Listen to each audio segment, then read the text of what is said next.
The parents of missing 20-year-old Lauren Spierer are suing the three former college students who were the last men known to see their daughter alive, the family's attorney tells FoxNews.com. Spierer, a sophomore at Indiana University from Greenburgh, NY, disappeared 2 years ago from downtown Bloomington after a night of partying with a group of friends and acquaintances. Robert and Charlene Spierer claim in their civil lawsuit that their daughter's last known interaction with the men, Corey Rossman, Beth and Jay Rosenbaum, resulted in her disappearance, death or injury, according to attorney Jason Barclay. The complaint says that the men's negligence led to her disappearance, which remains unsolved, according to police. The lawsuit was filed last month in Monroe County, Industry.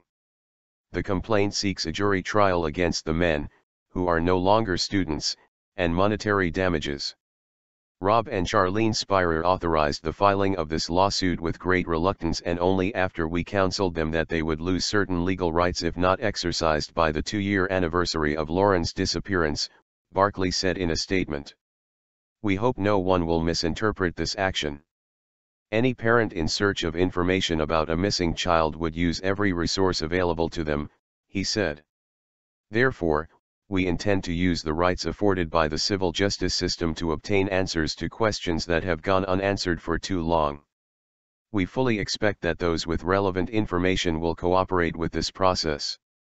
Fox News interviewed the Spierers last month in an exclusive on-camera interview during which they expressed doubts the men were telling the truth about their daughter's last hours. Robert Spierer said he is not convinced Lauren ever left the men's apartment building, which was her last known stop that night.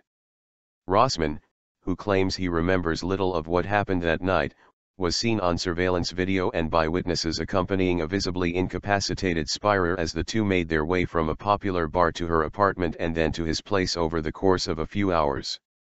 According to investigators, Spierer, a fashion merchandising major, left her Smallwood apartment complex with a friend, David Ron, shortly after midnight. The two headed to Rosenbaum's apartment, where other students had gathered with ample amounts of alcohol. Spierer then left with Rossman, whom she had met a week prior at the Indianapolis 500, and walked to Kilroy's sports bar at 1:46 a.m.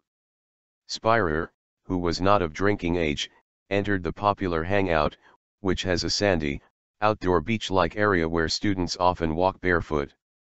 At 2:27 a.m., Spierer was seen on camera leaving the bar without her shoes and cell phone and heading, with Rossman, back to her apartment complex. Upon reaching her floor at Smallwood, an altercation occurred between Rossman and another student, Zachary Oakes, according to the woman's family.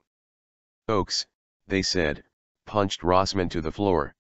It's not clear what precipitated the fight, but the Spierers say they were told Oakes and others ordered Rossman to bring the inebriated woman to her room and that an exchange of angry words ensued. 12 minutes later, Rossman and Lauren left Smallwood and walked through an alleyway en route to Rossman's apartment building. Law enforcement sources told FoxNews.com that Rossman was at one point seen carrying Spierer, who appeared unable to walk. Rossman has said he lost all memory after being punched by Oakes, a claim Rob Spierer called a story of convenience.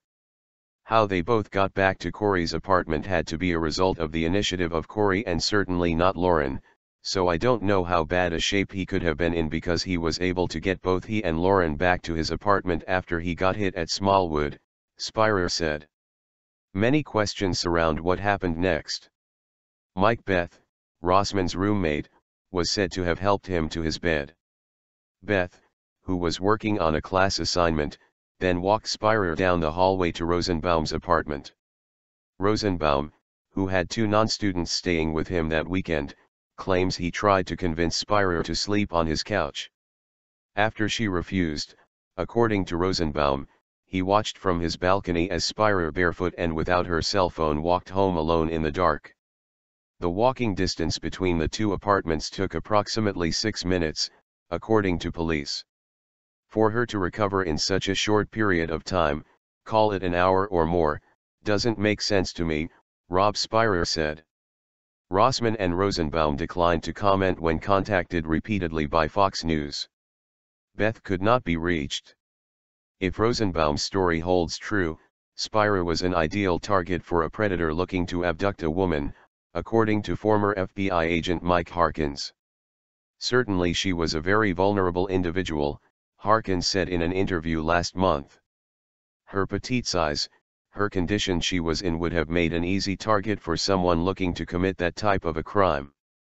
Anyone with information on the case is urged to call the Bloomington Police Department 24-hour tip-line at 812-339-4477 or contact them by email at policetips@bloomington.in.